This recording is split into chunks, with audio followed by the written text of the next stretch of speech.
Good morning students. आज हम उच्चिष्ट और निम्निष्ट का प्रश्नों में प्रयोग करेंगे। ठीक है, इंग्लिश में इसको हम कह सकते हैं कि applications of maxima and minima to problems. अभी तक हम लोगों ने मैक्सिमा और मिनिमा क्वेश्चंस को सॉल्व किए थे और उस क्वेश्चंस में आपने ये देखा था कि सबसे पहले हमें क्या होता है कि कोई फंक्शन गिवन होता है, फिर जब भी आपके पास कोई फंक्शन गिवन होता है तो आप उसको डिफरेंशिएट करते हैं। डिफरेंशिएट करने के बाद फिर आप उसको ज़ीरो के इक्वल करते हैं क्रांतिक बिंदु के लिए और वहाँ से एक्स की वैल्यू निकालते हैं। एक्स की वैल्यू निकालने के बाद फिर हम d two y upon d x two निकालते हैं और उस पर वैल्यू को चेक करते हैं जो एक्स की वैल्यू थी d two y upon d x two पर, और अगर धनात्मक मान आता है तो आपका फलन निम्निष्ट हो जाता है और ऋणात्मक मान आता है तो फलन आपका उच्चिष्ट होता है। और जिस मान पर उच्चिष्ट और निम्निष्ट होता है उस मान पर हम फलन पे वैल्यू को रख करके उच्चिष्ट और निम्निष्ट मान को प्राप्त करते हैं। अब हमारे जो क्वेश्चंस हैं उच्चिष्ट और निम्निष्ट के, उसमें आपको फलन नहीं दिए होंगे, यानी सबसे पहले हमें फलन को क्रिएट करना होगा। तो ध्यान से देखिएगा स्टूडेंट्स क्वेश्चंस को, क्योंकि मेन इसमें है फलन को क्रिएट करना कि फ़लन आप किस प्रकार से क्रिएट करेंगे। तो इसमें हम सीधे एक्सरसाइज पे ही आपके चलेंगे। तो आपकी एक्सरसाइज है 6H। तो चलिए क्वेश्चन को स्टार्ट करते हैं। प्रश्न एक्सरसाइज है आपकी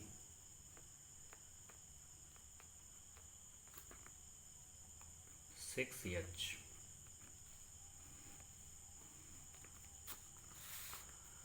इसमें पहला क्वेश्चन इस प्रकार से है,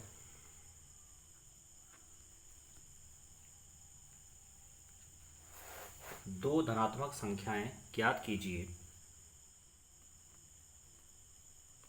दो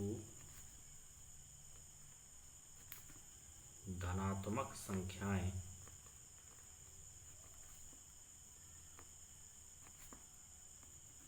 ज्ञात कीजिए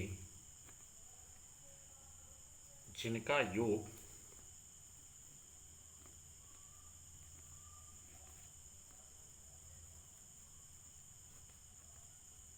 जिनका योग 15 है और जिनके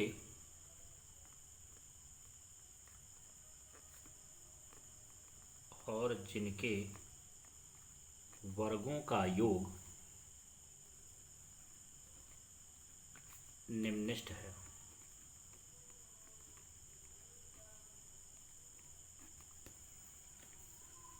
तो देखिए, जब भी आपको क्वेश्चंस मिलेंगे तो आपने ध्यान दिया होगा इस तरह के क्वेश्चंस आपने हाई स्कूल में किए थे और हाई स्कूल में आपके समीकरण बनाने थे और यहाँ पर हमें फंक्शन बनाना है। ठीक है, अब यहाँ पे कैसे पता करेंगे कि उच्च से निम्निष्ट के क्वेश्चंस हैं आपके, तो इसमें कहीं ना कहीं उच्च से निम्निष्ट जरूर बात कर रहा होगा, उच्चतम निम्नतम कह रहा होगा या उच्च से निम्निष्ट कह रहा होगा। और इस बात का आपको विशेष ध्यान रखना है कि जिसको उच्च निम्निष्ट कहेगा वही हमारा फंक्शन होगा। क्या कहा स्टूडेंट्स, एक बार फिर से गौर करें कि जिसको उच्चिष्ट या निम्निष्ट कहेगा वही हमारा फंक्शन होगा, वही हमारा फलन होगा। ठीक है ना, और उसी फलन को लेकर के हम वैल्यू को आगे बढ़ाएंगे। अब जैसे आपने हाई स्कूल में क्या देखा था कि वहाँ पर आपके पास दो चर राशियों में आप इक्वेशंस को बनाते थे एक्स और वाई में, या फिर आप एक भी वेरिएबल यानी एक ही चर राशि में क्वेश्चन को सॉल्व कर सकते थे।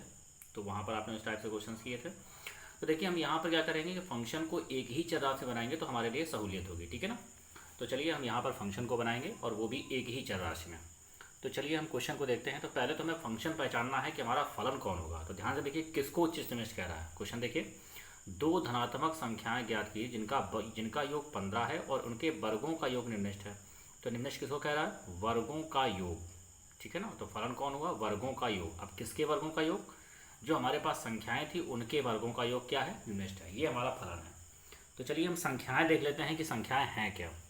अब संख्याएं कुछ इस प्रकार से हैं कि संख्याओं का योग 15 है। ठीक है ना, संख्याएं किस प्रकार से हैं कि संख्याओं का योग 15 है। तो चलिए इसका सलूशन करते हैं। तो यहाँ से अगर हम कहें, अगर हम मान लें, माना एक संख्या यक्स है,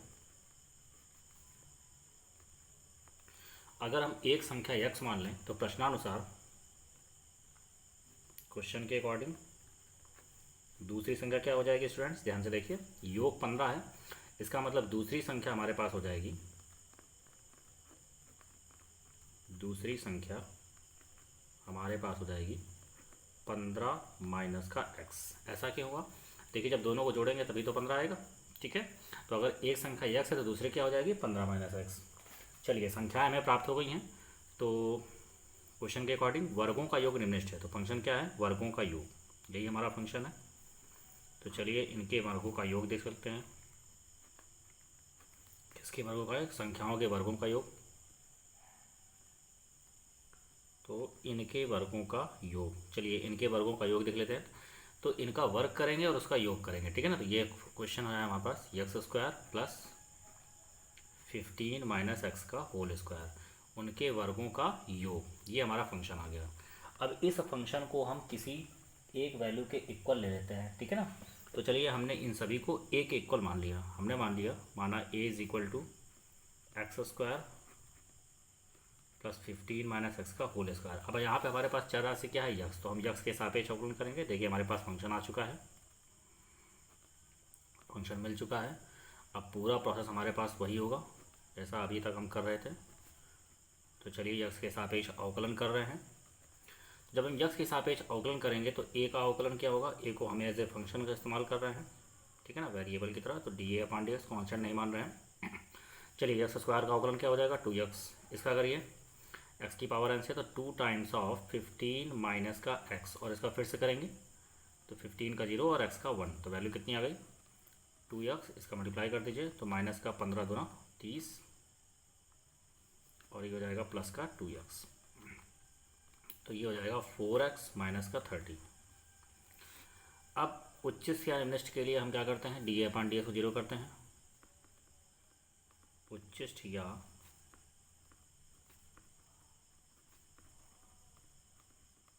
निम्नलिखित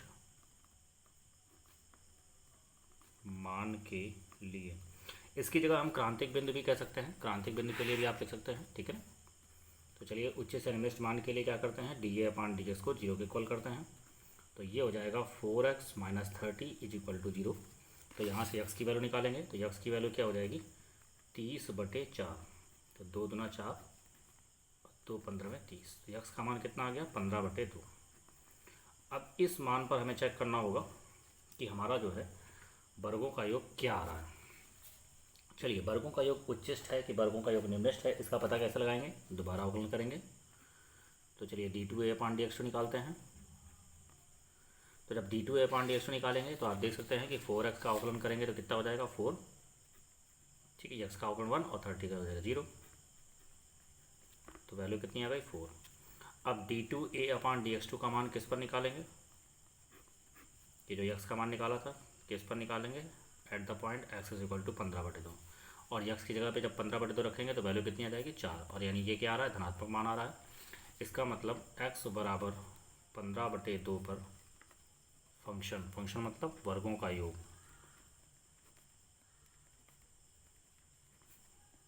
वर्गों का योग क्या है निम्नलिखित है।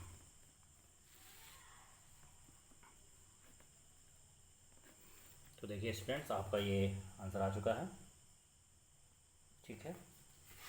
तो चलिए आगे बात करते हैं। तो हमारे पास संख्याएं क्या हो जाएंगी, क्योंकि संख्याएं आपको ज्ञात करनी थी। तो अभीष्ट संख्याएं आपके पास आ गई।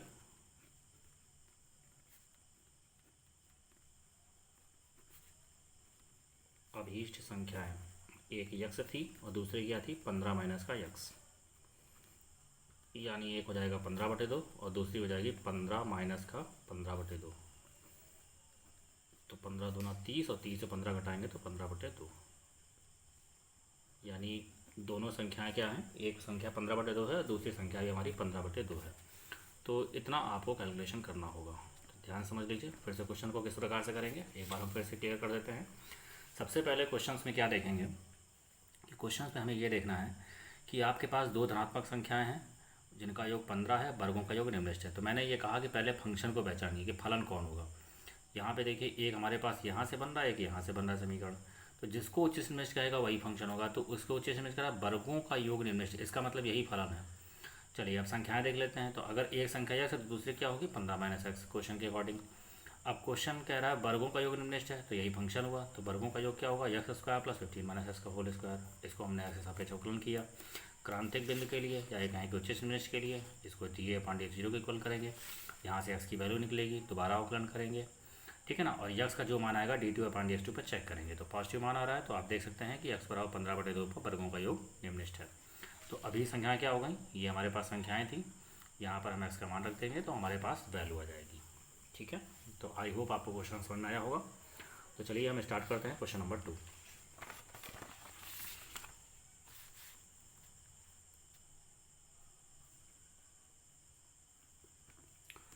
क्वेश्चन नंबर 2 कह रहा है कि दो धनात्मक संख्याएं ज्ञात कीजिए।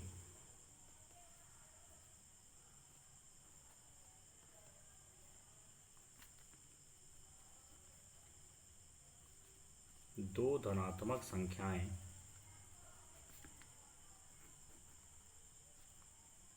ज्ञात कीजिए जिनका गुणनफल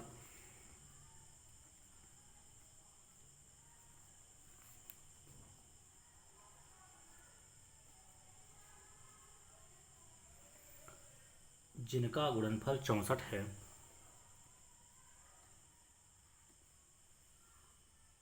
तथा योग न्यूनतम है।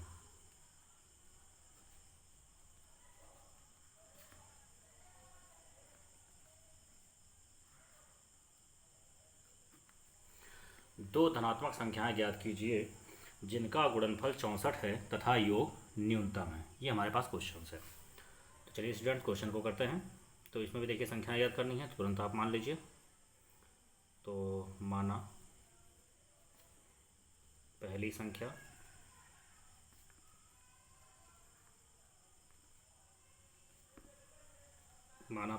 x है, तो क्वेश्चन के अकॉर्डिंग दूसरी संख्या मान लीजिए। तो दूसरी संख्या क्या हो जाएगी, अब देखिए यहाँ पे कह रहा है गुणनफल 64 है, ठीक है। तो प्रश्नानुसार अब देखिए फलन क्या होगा, फलन कह रहा है इनका योग न्यूनतम है, ठीक है ना।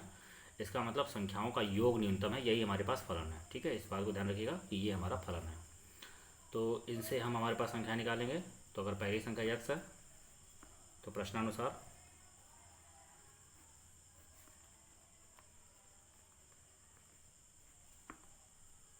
दूसरी संख्या क्या हो जाएगी, 64/x। अगर पहली संख्या x है तो दूसरी संख्या हो जाएगी 64/x, ठीक है। तो क्वेश्चन के अकॉर्डिंग संख्याओं का योग,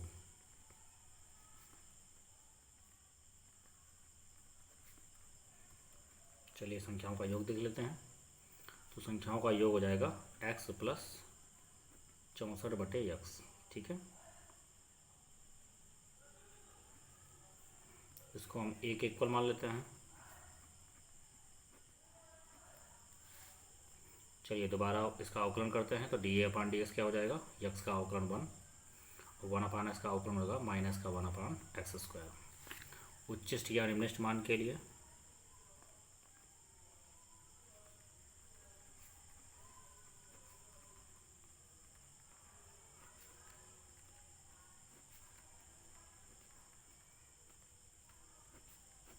उच्चिष्ट या निम्निष्ट मान के लिए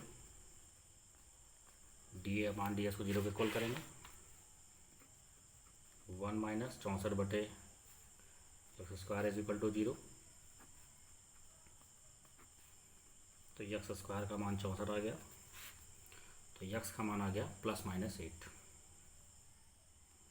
ठीक है। तो हम एक ही मान यहाँ पर लेंगे, नेगेटिव मान को नहीं लेंगे यहाँ पे। x का मान आ गया 8।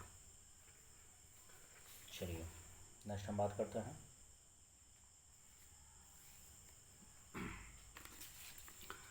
d2/dx निकालते हैं।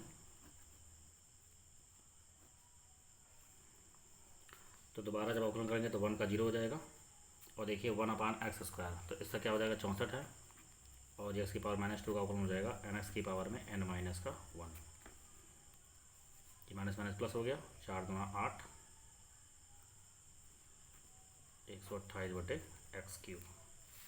किस पर निकालना है, d2/dx2 को x बराबर 8 पर निकालना है। At the point x is equal to 8। चलिए एक्स बराबर 8 पर निकालते हैं, तो 128/8 का क्यूब।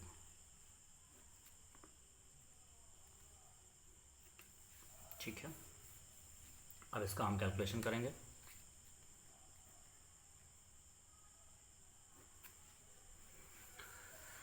इसको देखिए तोड़ लेते हैं,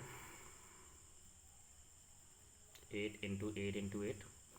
ठीक है, अब इसको कैलकुलेशन कर लीजिए। तो यहाँ से कैलकुलेशन करिए, 64 से आप काट सकते हैं, तो ये 8 × 64 ये हो जाएगा। ठीक है, और 64 से तो काटिए, तो 64 दूना 128। ठीक है, और ये इससे कैंसिल आउट हो गया, तो ये आ जाएगा 1/4। और ये आप देख सकते हैं कि ये भी मान आपके पास पॉजिटिव है। इसका मतलब यक्स बराबर 8 पर संख्याओं का योग, यक्स बराबर 8 पर संख्याओं का योग न्यूनतम है। तो हमारे पास अभीष्ट संख्याएं क्या हो गई इस केस में? तो इस प्रकार से अभी संख्याएं, एक है यक्स और दूसरी क्या है 64/यक्स। ठीक है, तो एक संख्या 8 हो जाएगी और दूसरी हो जाएगी 64/8, यानी संख्याएं हो गई 8 का 8। देखिए संख्याएं आपकी सेम मिल रही है, ये कोई जरूरी नहीं है कि हमेशा सेम ही मिले, अलग अलग भी संख्याएं प्राप्त हो सकती हैं। ठीक है, इसलिए इसको ध्यान रखिएगा। तो ये हमारे पास इसका आंसर हो गया। चलिए क्वेश्चन नंबर 3 को देखते हैं। क्वेश्चन नंबर 3 क्या कह रहा है आपका?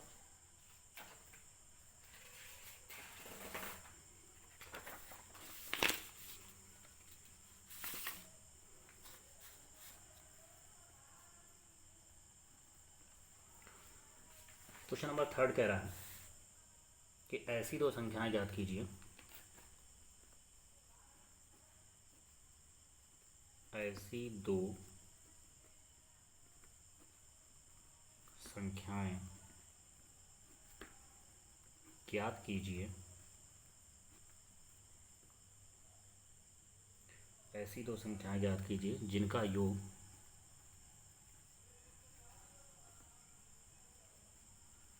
जिनका योग 24 है और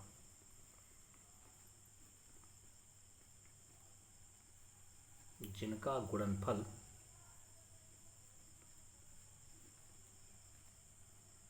उच्चतम है।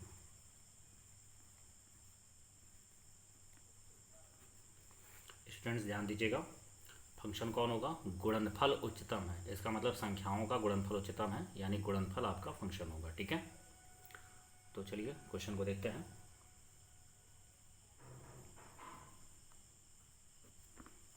मान लिया, माना पहली संख्या,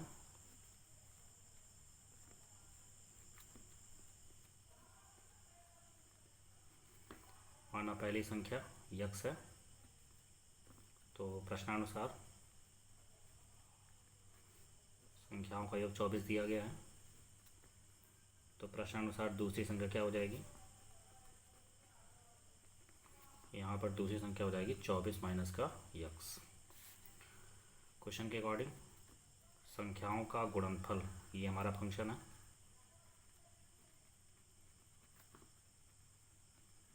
संख्याओं का गुणनफल। तो चलिए संख्याओं का गुणनफल यानी दोनों संख्याओं का गुणा हो जाएगा। इसको हमने ए के इक्वल मान लिया, गुणा करा दीजिए इसका, 24x माइनस का एक्स स्क्वायर, अवकलन कर देंगे dA/dx, तो ये हो जाएगा 24 और ये हो जाएगा माइनस का 2x। उच्चिष्ट या निम्निष्ठ मान के लिए, उच्चिष्ट या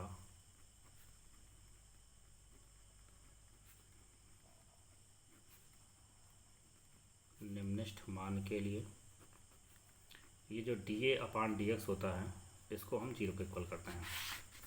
तो यहाँ से वैल्यू आ जाएगी 24 minus 2x is equal to 0, then 2x is equal to 24, तो x की वैल्यू हो जाएगी 12। अब आप दोबारा से डिफ्रेंशिएट करेंगे, d2A/dx निकालेंगे और 24 का 0 हो जाएगा, इसका आ जाएगा -2। अब d2A/dx का मान हम किस पर निकालेंगे? x बराबर 12 पर, और जब इसका मान निकालेंगे तो वैल्यू आ रही है -2 यानी नेगेटिव। इसका मतलब x बराबर 12 पर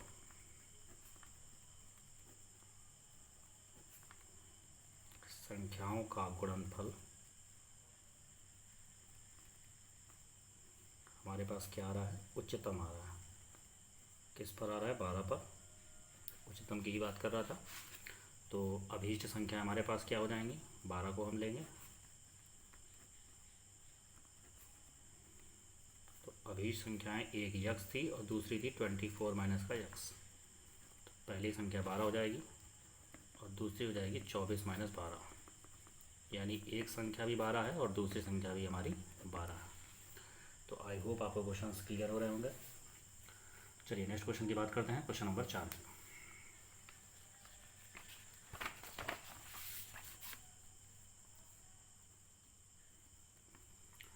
क्वेश्चन नंबर 4 को इस प्रकार से है कि 12 को ऐसे दो भागों में बांटिए। क्वेश्चन है 12 को, एक संख्या 12 है आपके पास, 12 को ऐसे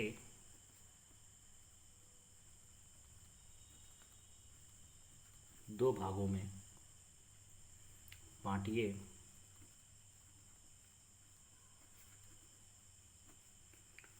कि एक भाग का वर्ग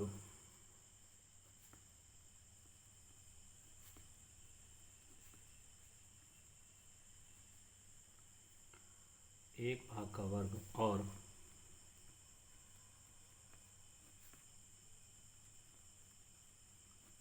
दूसरे एक भाग का वर्ग और दूसरे भाग की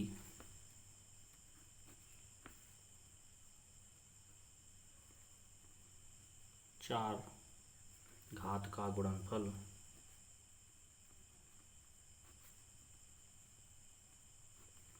एक भाग का वर्ग और दूसरे भाग की चार घात का गुणनफल उच्चिष्ट हो।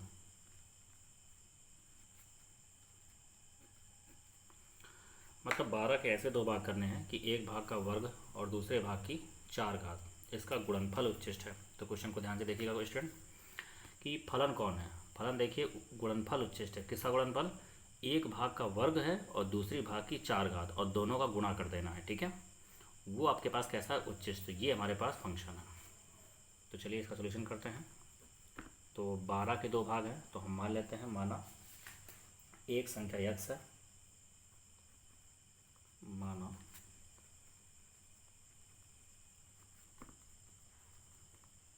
पहली संख्या अगर यक्स है तो क्वेश्चन के अकॉर्डिंग दूसरी संख्या क्या हो जाएगी, 12 के दो भाग करने हैं, यानी कि दोनों को जोड़ने 12 आना चाहिए, तो ये हो जाएगी दूसरी संख्या 12 माइनस का एक्स। चलिए एवं किसका गुणनफल कह रहा है, एक भाग का वर्ग और दूसरे भाग की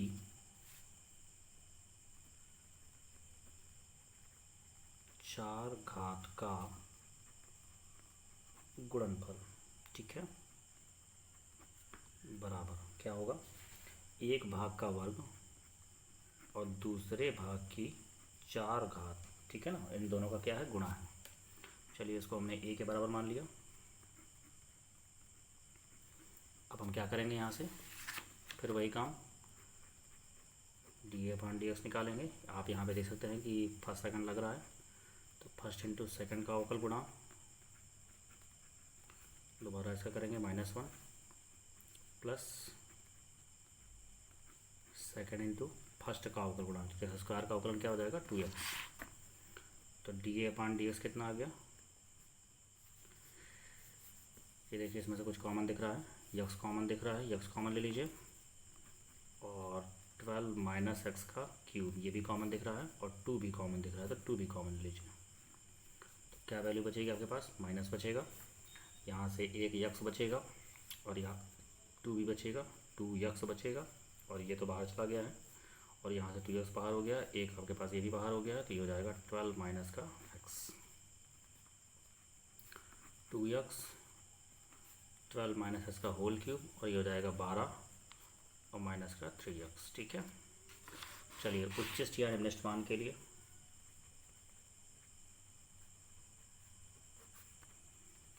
उच्चिष्ट या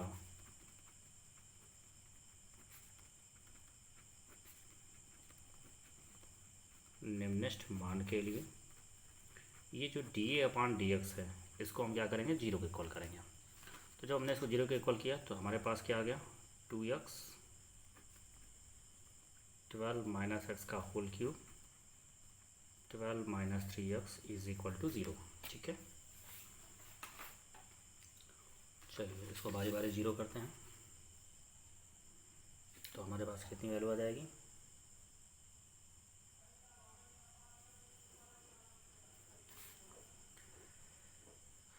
तो आप देख सकते हैं कि यहाँ से एक x की वैल्यू आ रही है 0, तो यहाँ से x का मान क्या क्या हो रहा है, इस फंक्शन से आपके पास x की वैल्यू 0 हो जाएगी। यहाँ से अगर 12 माइनस एक्स के होल क्यूब को बराबर करेंगे तो x का मान 12 हो जाएगा, और जब 12 माइनस 3x को इक्वल करेंगे तो ये हो जाएगा 4। ठीक, तो इतनी वैल्यू हमारे पास आ रही है। ठीक है, अब यहाँ पर देख सकते हैं, देखिए जीरो तो हो नहीं सकता, क्योंकि अगर हमने जीरो ले लिया तो पहली संख्या आपके पास क्या हो जाएगी, जीरो, तो वो संभव है नहीं। ठीक है, अब यहाँ पर 12 अगर हमने ले लिया तो 12 लेने पर दूसरी संख्या जीरो हो जाएगी, तो इसका मतलब जीरो भी नहीं हो सकता और 12 भी नहीं हो सकता। तो हमारे पास क्या बचा, 4, क्योंकि x बराबर 0 और 12 लेने पर ये दोनों संख्या क्या हो रही हैं, जीरो हो रही हैं। तो इसका मतलब हमारे पास क्या हुआ, x बराबर 4 मिला। ठीक है, तो इसका मतलब d2/dx निकालेंगे, और किस पर निकालेंगे, x बराबर 4 पर। तो चलिए अब हम यहाँ पे पहले हम d2a/dx निकाल लें। उसके लिए पहले हम क्या कर रहे हैं, d/dx को थोड़ा हम लिख रहे हैं एक बार और।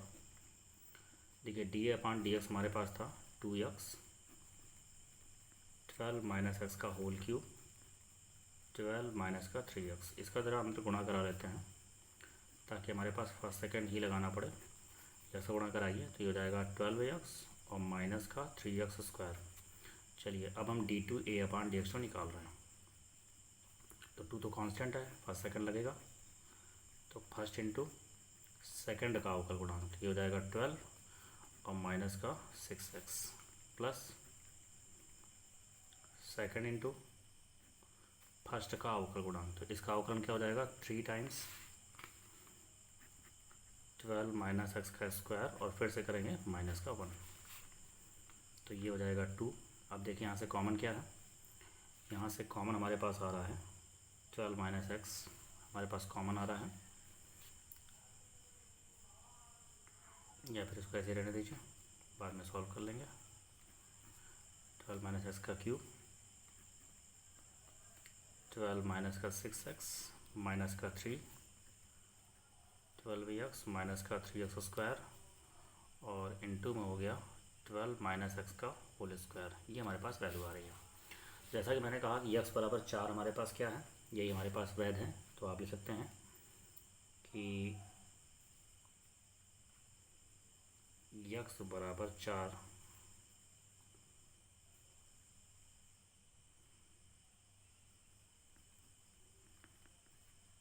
परिणाम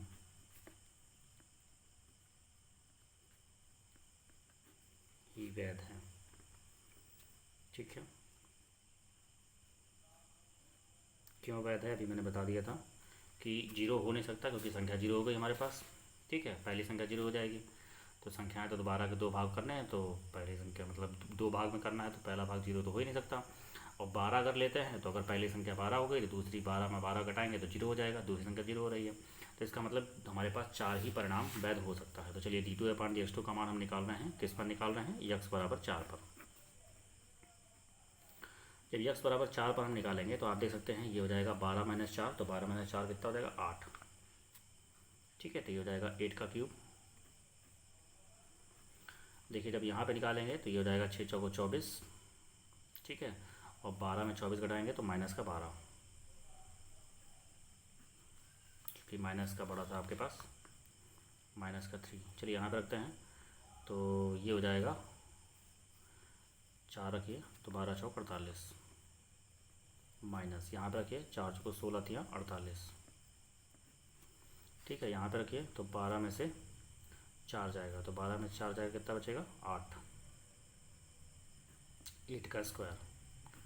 तो आप देख सकते हैं ये हमारे पास पूरा टर्म्स तो जीरो कर दिया, तो ये हमारे पास बचा 12 गुना 24 माइनस 24 इंटू 8 का क्यूब।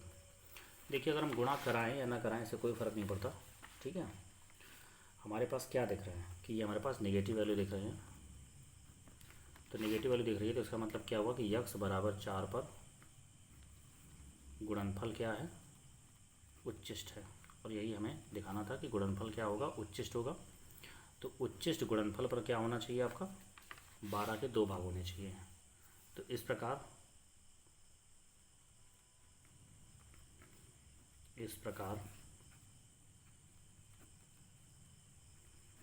संख्या 12 के 2 भाग कौन कौन से हुए, एक हुआ यक्स और दूसरा हुआ 12 माइनस एक्स। तो चलिए पहला भाग क्या हो गया 4 और दूसरा हो गया 12 माइनस 4 यानी 4, 8, ये हमारे पास आंसर हो गया। तो आई होप आपको क्वेश्चंस क्लियर हो गए होंगे। चलिए नेक्स्ट हम बात करते हैं क्वेश्चन नंबर 5 की।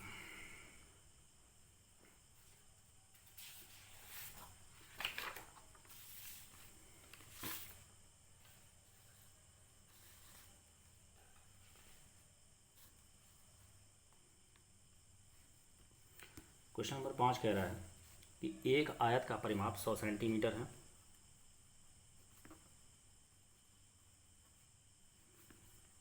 एक आयत का परिमाप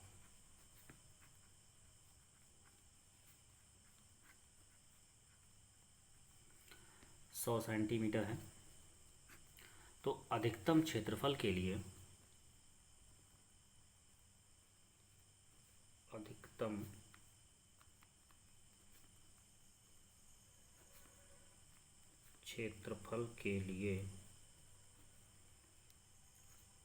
आयत की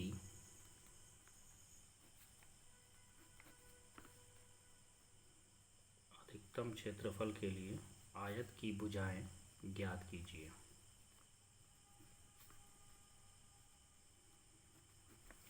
स्टूडेंट क्वेश्चन को ध्यान से देखिएगा, फंक्शन को पहचानना है, परिमाप भी दिया क्षेत्रफल भी दिया है, ठीक है। आयत की भुजाएं पूछ रहा है, तो क्वेश्चन को ध्यान से देखिए किसको अधिकतम न्यूनतम कह रहा है, क्षेत्रफल को।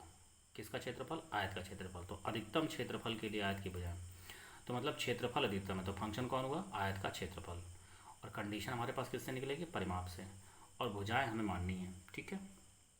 तो आप ध्यान दीजिए कि आयत का क्षेत्रफल क्या होता है लंबाई गुणे चौड़ाई, और आयत का परिमाप क्या होता है 2 गुणे लंबाई धन चौड़ाई, ठीक है ना। आयत का परिमाप 2 गुणे लंबाई धन चौड़ाई, तो इससे हमें क्वेश्चंस को निकालना है। तो चलिए क्वेश्चन को स्टार्ट करते हैं। तो आयत की भुजाएं हम मान लेते हैं,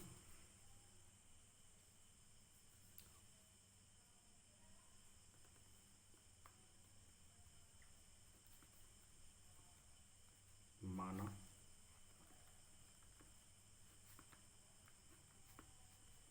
आयत की लंबाई x और चौड़ाई क्या है y।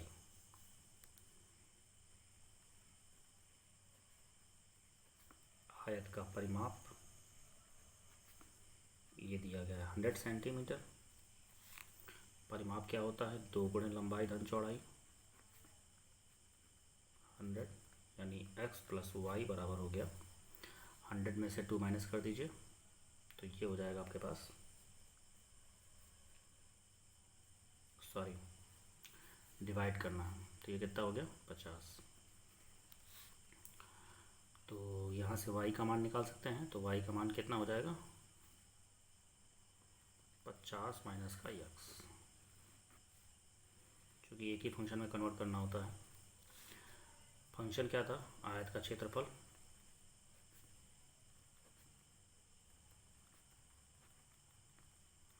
और आयत का क्षेत्रफल हो जाएगा लंबाई गुणे चौड़ाई। क्षेत्रफल को अगर हम a कहें तो a बराबर x इंटू वाई, तो यहाँ पे y का मान रख दीजिए, तो ये हो जाएगा 50 माइनस का x, x का गुणा करा दीजिए। अब ये देखिए हमारा फंक्शन क्रिएट हो गया है। तो फंक्शन अगर बन गया है तो आप जानते हैं कि अवकलन करेंगे, तो ये हो जाएगा 50 माइनस का 2x। उच्चिष्ट या निम्निष्ठ मान के लिए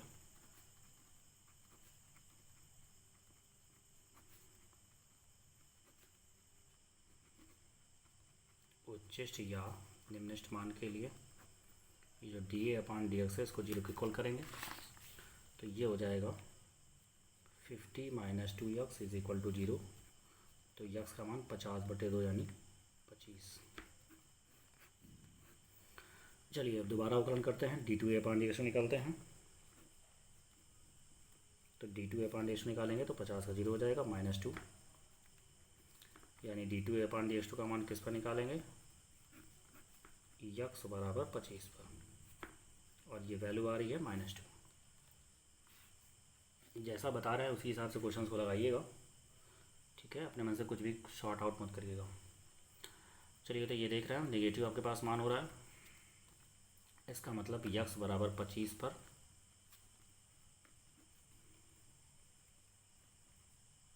आयत का क्षेत्रफल आपके पास अधिकतम है। अब अगर x बराबर 25 पर आयत का क्षेत्रफल अधिकतम है तो इसका मतलब आयत की भुजाएं आपके पास आ गई।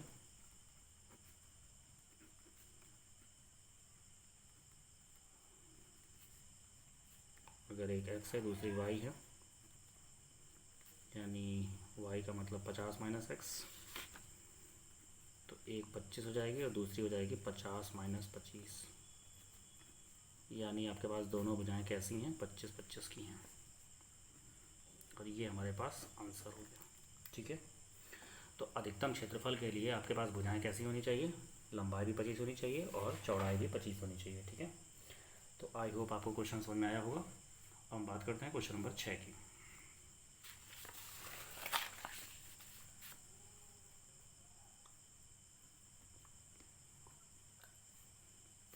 एक आयत की दो भुजाएं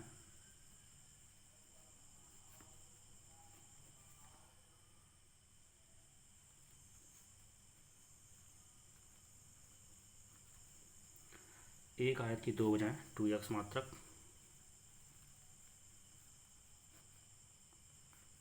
और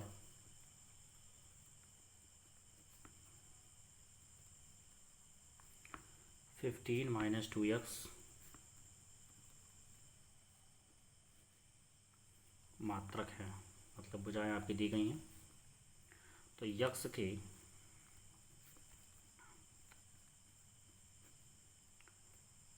किस मान के लिए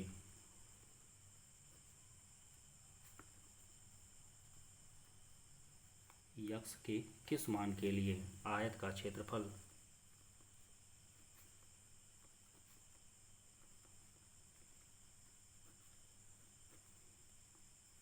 महत्तम होगा।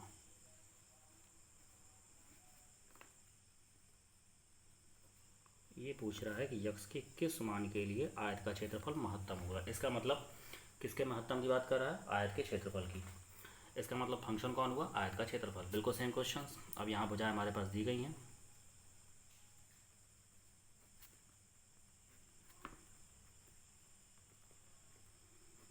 आयत की भुजाएं हमारे पास हैं, एक 2x है और दूसरी है 15 माइनस का 2x।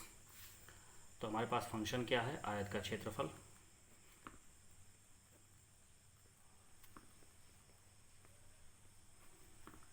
आयत का क्षेत्रफल क्या होगा, लंबाई गुणे चौड़ाई, तो 2x इंटू में 15 माइनस का 2x। अगर हम इसको a कहते हैं तो ये गुणा कर दीजिए इसका, 15 दूना 30x माइनस 2 दूना 4। अब आप इसको डिफ्रेंशिएट कर सकते हैं, dA/dx अवकलन करिए तो ये हो जाएगा 30 माइनस का 8x। ठीक है,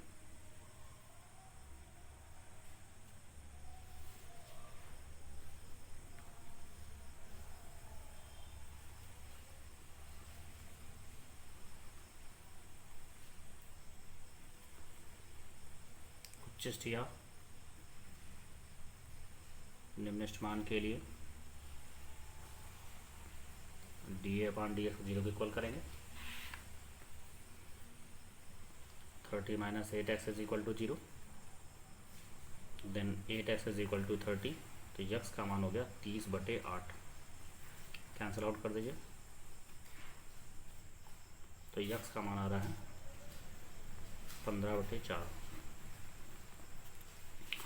अब देख लेते हैं कि महत्तम है कि नहीं। तो इसके लिए आप d2A/dx2 को निकालें, तो 30 का 0 हो जाएगा, यक्स का 1, तो वैल्यू आ रही -8। d2A/dx2 को चेक करना है, किस पर चेक करना है, यक्स बराबर 15/4 पर, तो वैल्यू आ रही है -8, यानी नेगेटिव आ रहा है। इसका मतलब x बराबर 15/4 पर आयत का क्षेत्रफल, यक्स बराबर 15/4 पर आयत का क्षेत्रफल महत्तम होगा। तो यही मैंने पूछ रहा था कि किस मान पे आपका महत्तम होगा, तो यक्स बराबर 15/4 पर महत्तम होगा। तो स्टूडेंट्स, आई होप आपको क्वेश्चन समझ में आए होंगे। तो इनका अच्छी तरीके से एक बार फिर से रिवाइज करिएगा, आगे हम फिर से क्वेश्चन की बात करेंगे। Okay, thank you.